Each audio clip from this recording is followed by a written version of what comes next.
Boxing King Media in association with Boxro.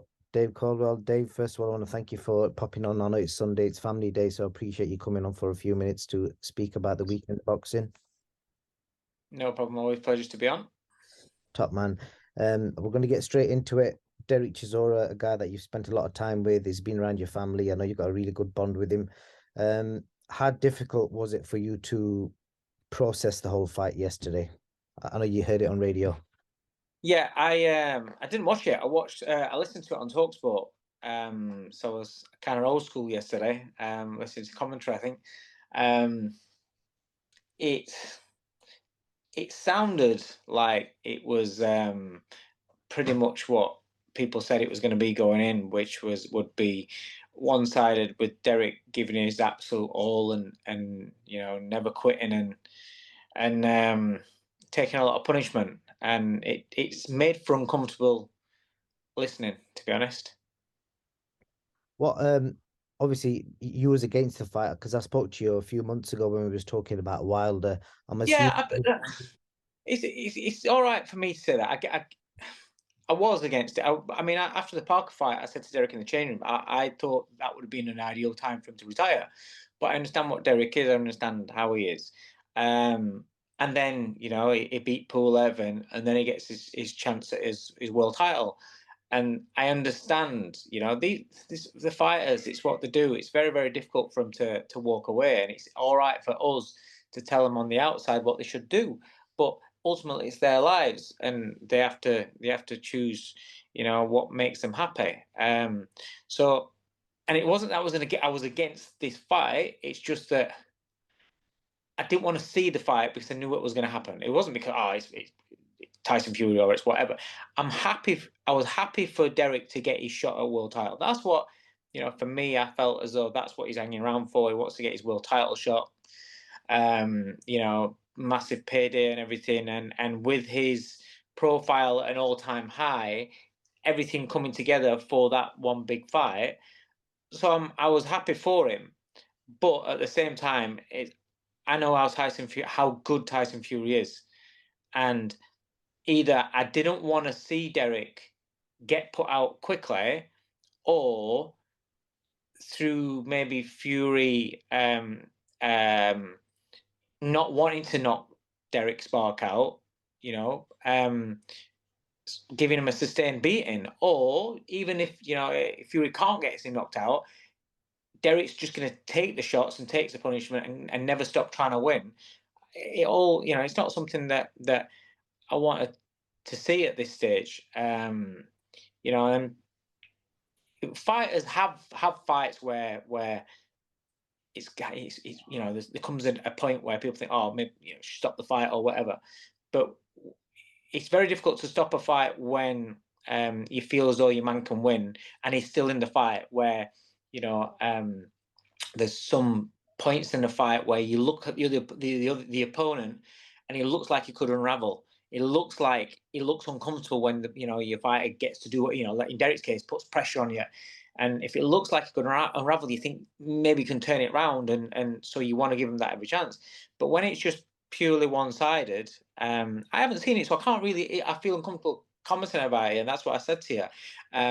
I'd What not was seen the it, reasons for not but watching it? listening to it, it sounded so one-sided that it made for uncomfortable listening. So I'm speaking to people and saying it made for uncomfortable viewing as well. What was your reasons for not watching it? Was it logistics or was it a case of you didn't want to watch it? It's like I said, the way that I saw the fight going, and because I know Derek's got a massive art, though any of those outcomes I didn't want to see, because I couldn't see. It's not digging him out. It's not. I know what heart and what character he's got, so he will never stop trying. But I knew that, because if his feet can't close that range, and if you can't get within range often enough to cause damage to someone like Parker, and if Parker's catching with the right hands and catching with the right uppercuts, then you've got the extra height and dimensions of Fury, plus the ability, the slickness and the unorthodox of Fury as well. Then I just felt as though at this stage as well, it was just gonna be a fight where it'd be one-sided. And like I said, it depends, you know. If Fury wants to go out, if Fury went out there and knocked him out quick, I wouldn't want to see that.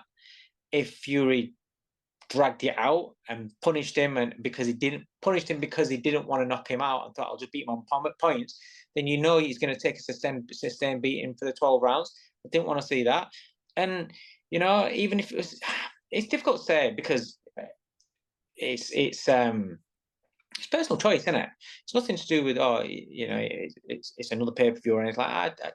It's just a fight that I didn't want to see, and I thought, you know, I'll give it a go listening on Talksport.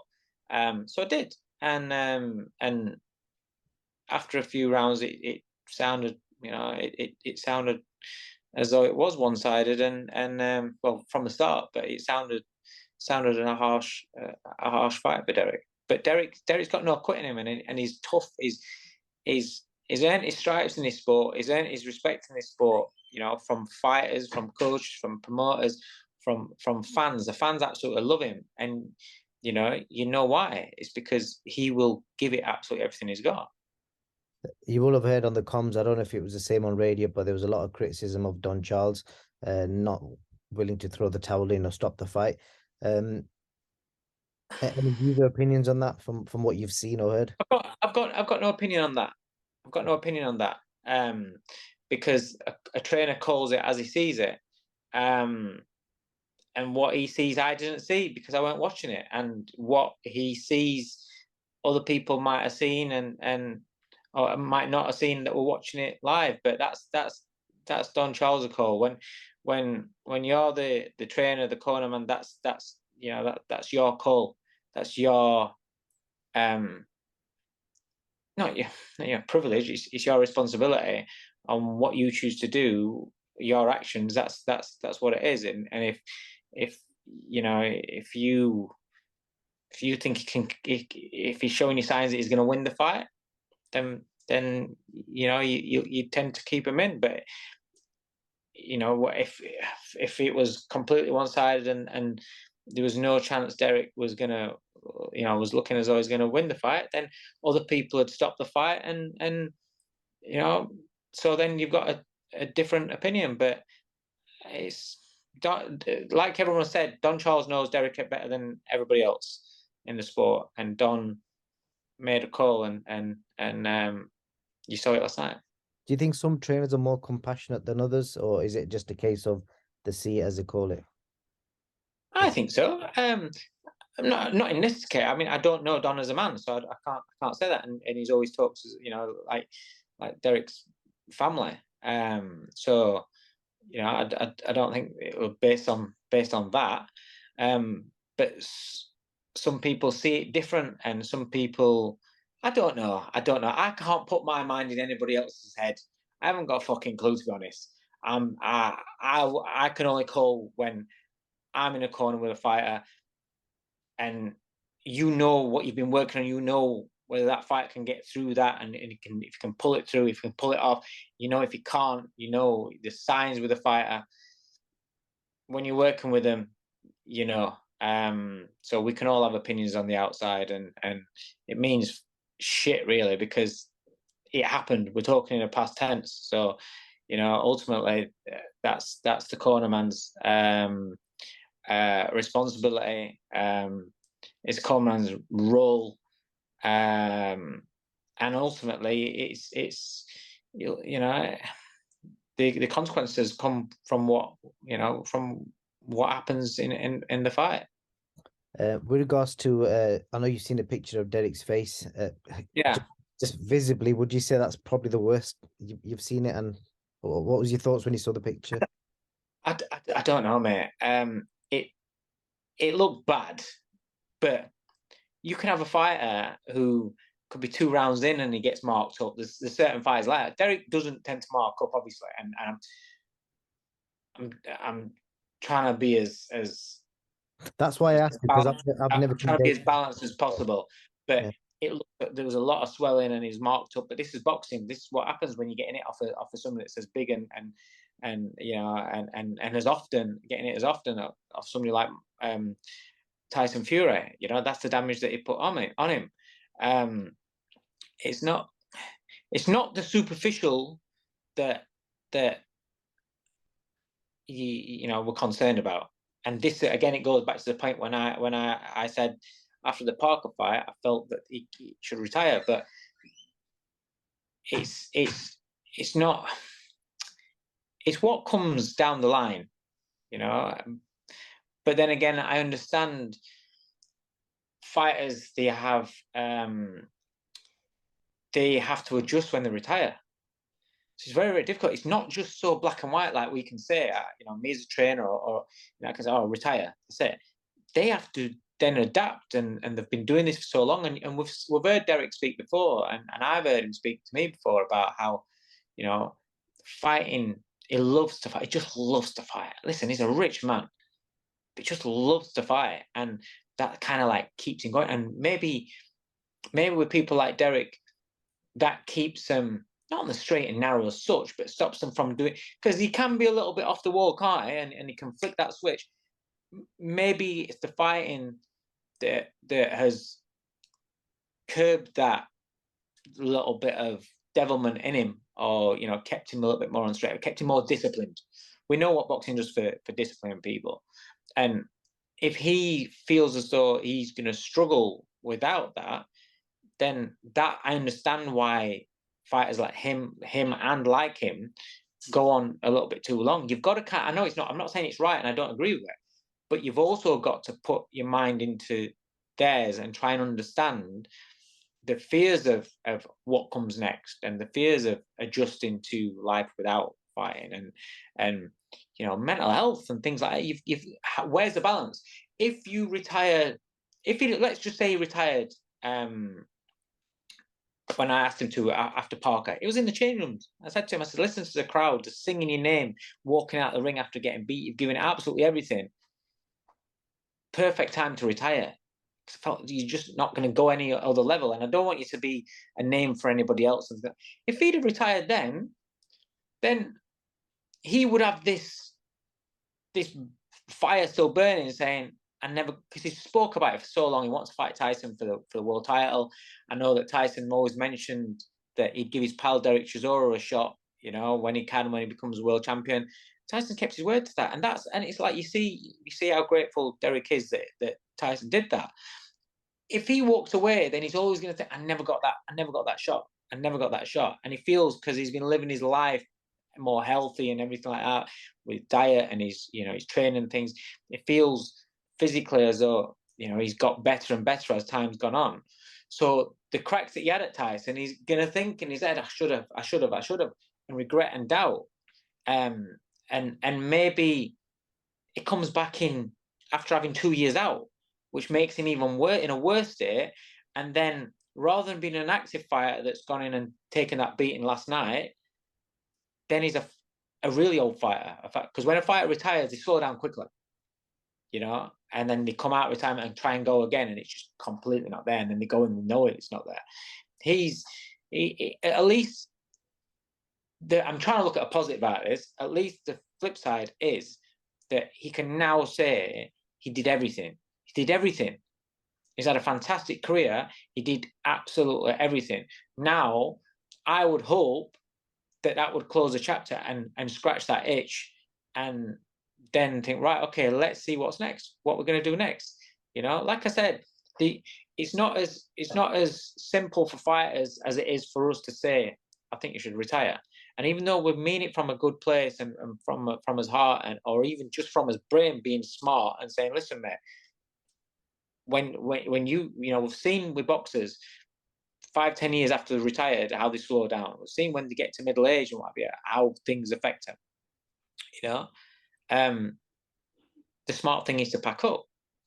Well, you've also got to think, well, they've got to get to that point, and if they don't feel as though they can have happiness and fulfillment up to that point, that's when you have people, not just boxers, but people in general life.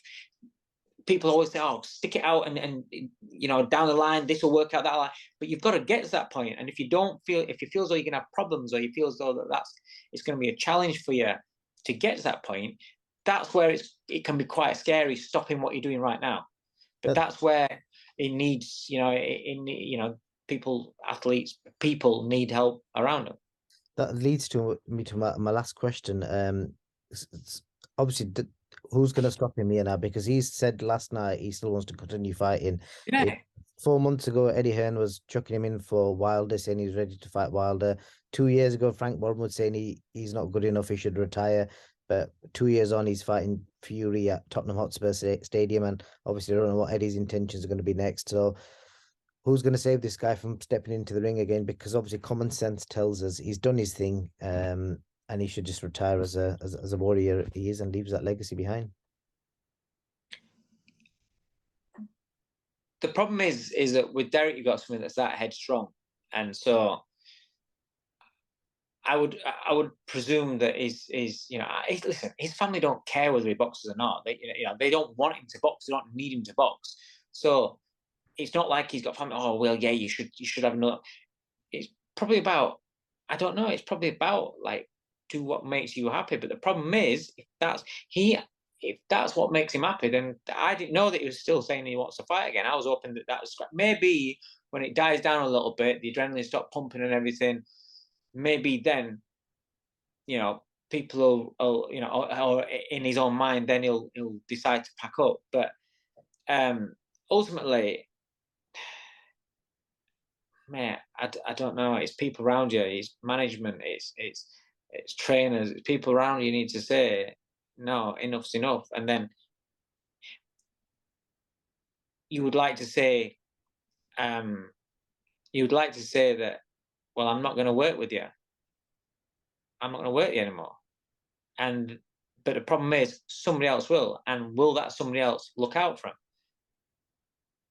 But whether, I don't know. I don't know what the answer is. I don't know what the answer is. It's a very, very difficult thing because you are dealing with somebody that's very, very headstrong. But I would say to Derek, the same as what I said, before, and the same as what I say I've said to other fighters in the past of mine. There's more to life than boxing. You've got kids.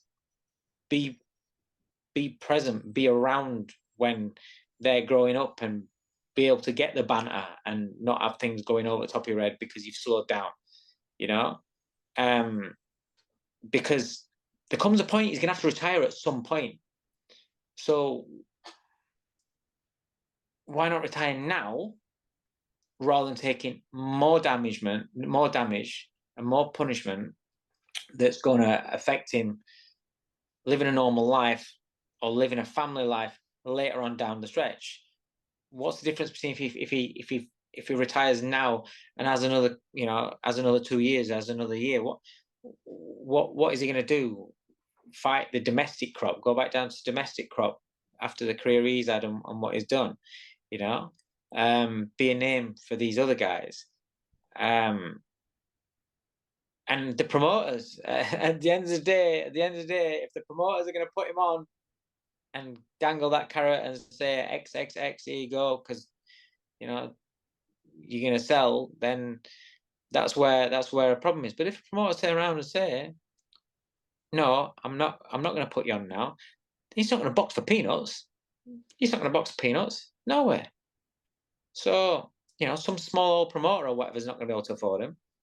You need a big budget or a pay-per-view platform to put Derek Chisora on, by the looks of it. And so if the main promoters don't put him on and say no, it's like Eddie saying that he's not going to put him on. If he sticks to it and doesn't, then he hasn't got a channel there to go and box on. If Frank says the same thing will happen there. So that's probably a good route if the promoters turn around and said, listen, for your own good. But it's very difficult because I understand, they can say, oh, well, he's going to box something. Well, get your heads together or something. I don't know. It's hard for me because I'm like I said, it sounds like I'm telling a man what to do. I've got no right to tell a man what to do. All I'm saying is that I would like him to retire, and I would like something to be there for him. I would like him to get the passion to manage fighters or look at his experience, and he's managed his own career really well. Forget about having managers. He nobody tells Derek Chisora what to do, really. So I would like him to maybe guide get a passion, whatever it is. With any fighter that retires, they have to have a passion that can keep them focused and grab hold of them. 100%, Dave. I don't think you could have been any more honest than that, to be fair, from what you've said. I really appreciate that. I think we kind of put it to bed with the whole Chisora thing. Is there anything else you want to talk about, or? No, just got Opie Price next week Yeah, in Leeds. I'm Josh gonna Warrington, Bill. Looking forward to him getting out. Yeah, special talent it is, that one. well, Special talent. well, I want to save hope because I'm going to see you at the media day this week, so Cool. I'll catch you there. All right, mate. Nice one. I appreciate your time, Dave. Cheers, mate.